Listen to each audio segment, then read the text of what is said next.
Hi friends, welcome to Mouni cine updates. ஆரம்பிக்கலாமா? சிங்கம் சிங்கிளாக தான் வரும் அப்படின்னு சொல்லிட்டு பேக் டு பேக் 2 போஸ்ட் நம்ம செஃப் வெங்கடேஷ் பட் சார் வந்து ஷேர் பண்ணியிருந்தாங்க.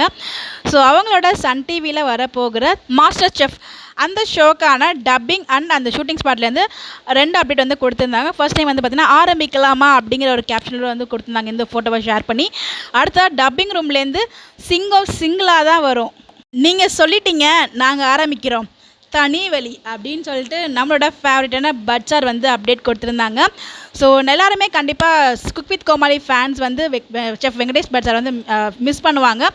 ஏன்னா அந்த ஒரு ஷோவில் தான் வந்து அவர் அவ்வளோ என்ஜாய் பண்ணி அவராக வந்து இருந்தார். ஸோ அவ்வளோ down to earth the person, எல்லா குக்கூடையும் கோமாளியோடையும் அவரே போயிட்டு கலாய்க்கிறதா இருக்கட்டும்.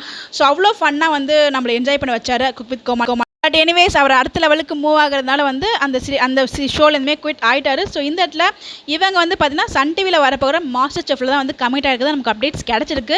இந்த ஷோவை ப்ரொடியூஸ் பண்ணுறது நம்ம மீடியா மேசன்ஸ் அப்படிங்கிற மாதிரி தான் டாக்ஸ் போயிருக்குது. இன்னும் அஃபிஷியலாக நமக்கு என்ன கன்ஃபர்மேஷன் வரல. ஸோ மேக்ஸிமம் வந்து மீடியா மேசனோட ப்ரொடக்ஷனில் ஒர்க் பண்ணுறாரு அப்படிங்கிற மாதிரி டாக்ஸ் போகுது. ட்ரஸ்டட் சோர்ஸ் மூலியமாக நமக்கு கிடைச்ச அப்டேட் தான் இது. ஸோ பட் அஃபிஷியலாக நம்ம கன்ஃபர்மேஷன் வரைக்கும் நம்ம வெயிட் பண்ணி தான் பார்க்கணும், என்ன ஷோ, எந்த ப்ரொடக்ஷன் டீம் அப்படின்னு சொல்லிட்டு. எனிவேஸ் ஸோ கண்டிப்பாக அந்த ஒரு ஷோ நல்ல ஒரு ரீச் கொடுக்கணும், அவருக்கு நல்ல ஒரு புகழை தேடி கொடுக்கணும் அப்படின்னு சொல்லிட்டு நம்மளோட பெஸ்ட் விஷயத்தை வச்சுலாம். யாரெல்லாம் இவரோட ஷோக்காக வெயிட் பண்ணிட்டு இருக்கீங்க அப்படின்னு சொல்லி மறக்காம கமெண்ட்ல போஸ்ட் பண்ணுங்க. இந்த மாதிரி அப்டேட் தெரிஞ்சுக்க நம்மளோட சேனலை ஃபாலோ பண்ணிக்கோங்க.